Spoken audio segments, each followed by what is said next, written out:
The new Thinkpad P14s Gen 7 is a unique 14.5-inch workstation laptop with Intel's new Core Ultra 300 series of CPUs and an option for up to an Nvidia Pro 1000 Blackwell graphics card. Plus it's got upgradable CAM2 memory, a beautiful 3K display, WAN options, and the usual Thinkpad durability and ergonomics make this a stunning workstation that you can take everywhere with you. As usual though, for 2026, it's going to be expensive. So let's take a deep dive into why this laptop is so special to help you decide if you should cash in your life savings just to buy it. Hi, I'm David from Ash IT, and here it is, the Thinkpad P14s Gen 7.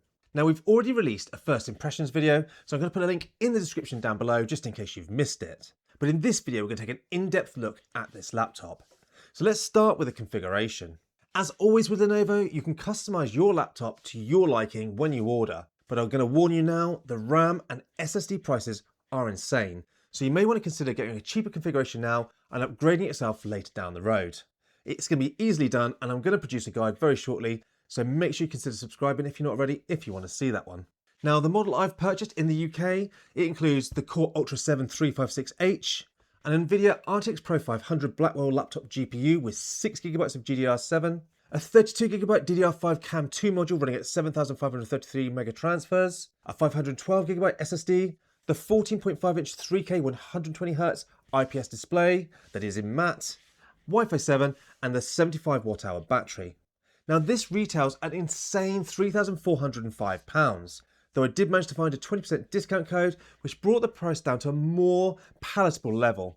You can also configure this laptop without the dedicated graphics and instead choose the integrated with the Core Ultra X9 388H, and that has the ARC B390 graphics card in there. But if you plan on doing that, you may want to also consider the cheaper and smaller T14 Gen 7, which we've just reviewed. So I'm going to put a link to that one in there too. Now we will also be putting these two laptops head to head very soon, so make sure you're subscribed if you want to watch that one as well. The main reason you're buying the P14s is because you want to choose the model with the Nvidia graphics card in. And we're going to be looking at that Nvidia graphics in a lot more depth later on in this video. Now the laptop itself is a little bulky and weighs 1.7 kilograms, but it's solid and has the usual Thinkpad great build quality. The lid is aluminium and not the soft touch finish that you get on the other Thinkpads. It feels classy, and as usual you get the Lenovo and the Thinkpad embossed logos with a little dot above the eye that will show you whether you're in sleep or whether you're powered on. I really like that feature. We get the little tab at the front of the laptop, which does allow you easier access to open the laptop up, but I know a lot of the die-hard Thinkpad fans absolutely hate that. As we look to the left side of the laptop, we get two USB-C Thunderbolt 4 ports that are 40 gigabits per second, and with power delivery 3.1 and DisplayPort 2.1. We get a USB-A port that's 5 gigabits per second, HDMI 2, and a headphone microphone combo jack. On the right side, we get another USB-A 5 gigabits per second, a flip-down RJ45, then you get the optional Nano SIM card and the optional smart card reader, depending on whether you configure those when you're ordering it. Opening the laptop is easy with one hand and the hinge feels solid, plus it rotates back 180 degrees. Looking at the palm rest, we get the soft touch finish, which feels amazing, but does attract finger oils. The trackpad is the springboard style, the old-fashioned springboard, with the dedicated buttons for the Think Nub. And although it is an older style trackpad, it feels premium and works amazingly, so I've got no problems there. There's no option for the haptic trackpad on the P14s series. Moving up to the keyboard, and what can I say? It's a Thinkpad keyboard. I love it. One of the reasons that I buy Thinkpads for my daily use of laptops. It's got great pressure, key layout, and a good feel. Be careful though when you order. By default, it comes without the backlit keyboard. You have to select it on the configurator page. Don't be a numpty like me. I completely missed it, so there's no backlight keyboard for me. Now the P14s series has 2x2 watt downward firing speakers, and they sound like this. Speaker test of the P14s Gen 7 starting at 50% volume.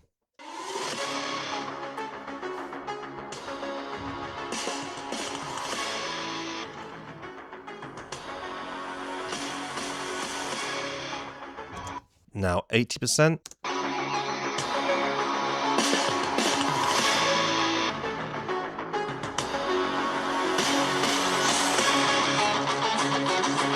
And finally 100%.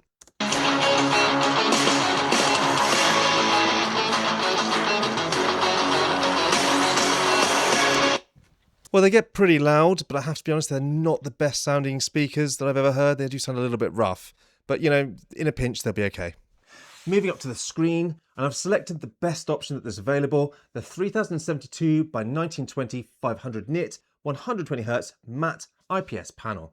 The screen quality is fantastic for an IPS. Colours pop, the blacks look great, and it's a high DPI screen which looks amazing on this 14.5 inch size. Now there are cheaper 1200p 400 nit 60Hz panel options available, but the upgrade wasn't that expensive, so I definitely feel it's worth the cost.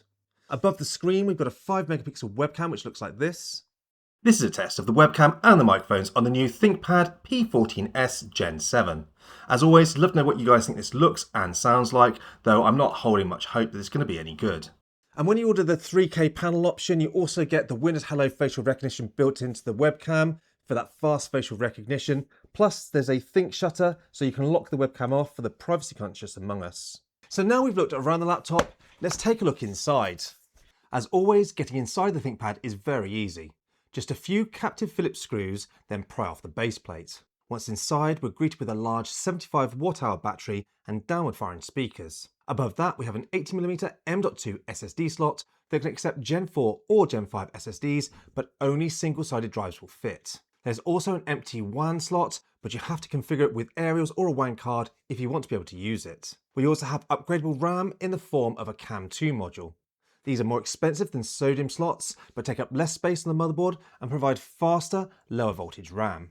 Now Lenovo shipped the laptop with 8,400 megatransfer modules, but the laptop sadly runs at 7,500 megatransfers, just like the T14 that we've also reviewed. This is less of an issue with this laptop though, as the Nvidia card has its own GDDR memory. We also have the soldered Wi-Fi 7 card, which I hate to see on a laptop that is otherwise pretty upgradable.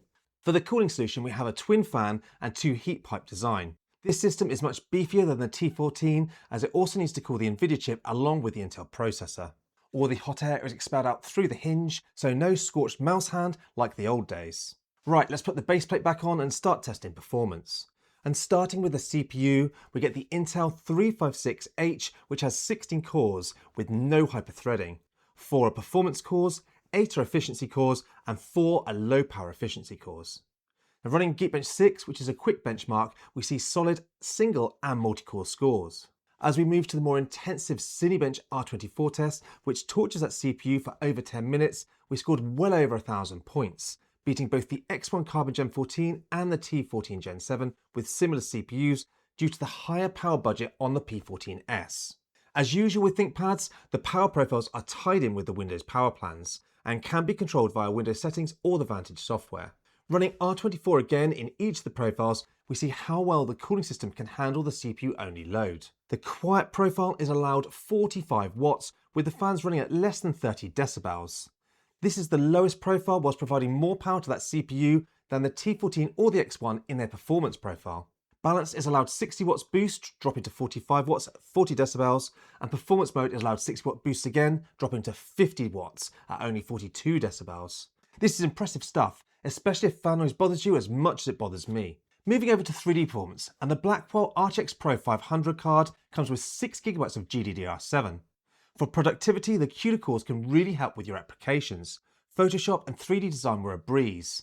Running the Blender benchmark showed incredible gains over integrated graphics. The same came to video editing. The Blackwell not only allowed smoother scrubbing through the timeline, but exports were massively better than the ARC integrated graphics of the X1 and the T14. Now gaming, that was a completely different matter. TimeSpy was better on the ARC integrated graphics than the Nvidia card, which is a real surprise considering the Nvidia card uses more power on its own than the entire CPU and integrated graphics of both the T14 and the X1. The same came to gaming. Company Heroes 3, Cyberpunk and Battlefield 6 all play better on the ARC graphics than the dedicated Nvidia card. I also ran Cyberpunk in each profile to see how well the laptop behaved, and no matter what the profile, the Nvidia card seems to boost up to about 35 watts. But the quiet profile has 50 watts to the CPU at 40 decibels, and the balanced and performance profiles were very similar, about 25 watts to the CPUs for 44 decibels. Now 44 decibels is just a pleasant whoosh, which is a nice change after using loud gaming laptops. The laptop also remained cool during its long-term gaming sessions. Lastly, the laptop was also playable on battery, with the GPU still getting full performance, but the CPU does get locked down to about 16 watts. But don't expect to be gaming for long though. With the Nvidia enabled, you're looking at depleting the entire battery in gaming in just over an hour. Whilst on the subject of battery life, the Intel is certainly efficient, as we managed over 18 hours in our YouTube streaming test over Wi-Fi at 200 nits of brightness. So battery is excellent as long as you don't engage that Nvidia GPU. Now, if you're video editing using a Nvidia card, you'll be looking at just over 2 hours or so of video editing. Now, the laptop is charged via USB-C and is supplied with a 100-watt USB-C GAN charger that's nice and small and easy to carry around. Plus, if you have a 100-watt USB-C dock or monitor, you can get full power out of the laptop. Now, when I'm back at the office, I just plug my laptop into the USB 4 dock, which has everything plugged into it, which makes it incredibly convenient. So that takes me through to the conclusion, and I absolutely love this laptop. It's a 14.5-inch, easily portable, reasonably light workstation. That screen is a great size for someone that wants to carry it around but can still utilize all their workflow on their laptop screen itself. Now, obviously, you've got the dedicated Nvidia graphics card option with this model, and I think, if you're buying this one, that's what you should utilize, but you need to know that you're going to take advantage of that. The cuticles are really handy if you've got a 3D workflow that can take advantage. So if you are using it for CAD, Blender, video editing, Photoshop a lot, that can utilize that Nvidia card, it's going to speed up your workflow. If you're not, you're spending a lot of money for something that's going to make the battery life worse and make this laptop less efficient. The Intel graphics are incredible this year. Gaming was actually better on the Intel graphics than on the Nvidia, which was really surprising considering this is its own dedicated GPU with dedicated RAM and up to 40 watts power budget. And even then, in games, the ARC graphics were beating it, which is really impressive. But obviously, cuticle related tasks is a massive win in this favor. So if you don't need cuticles in your workflow, you're using this for multimedia, working, I definitely recommend considering the T14 instead, or buying this with the ARC graphics rather than the Nvidia. It's a massive amount of money to choose that Nvidia if you're not taking advantage of it. Plus, you get much worse battery life. Now, because this is so similar to the T14, we are going to put these two head to head very soon. I'm looking forward to trying them both together because this is a lot more expensive. And I think the only reason this one does make sense is if you are wanting it for the Nvidia. And also, considering that the Gen 6 model from last year has exactly the same graphics card and only is slightly less efficient Intel processor, you may want to look for the Gen 6 at a reduced price now the Gen 7 is out. So definitely sort of shop around before you buy these. These are so expensive. But if your workplace is getting it for you, then I don't think you can go wrong with this model. I really love it. Now, as always, if you've got any questions or any thoughts, put it in the comment section down below and I will get back to you. And lastly, thanks for watching.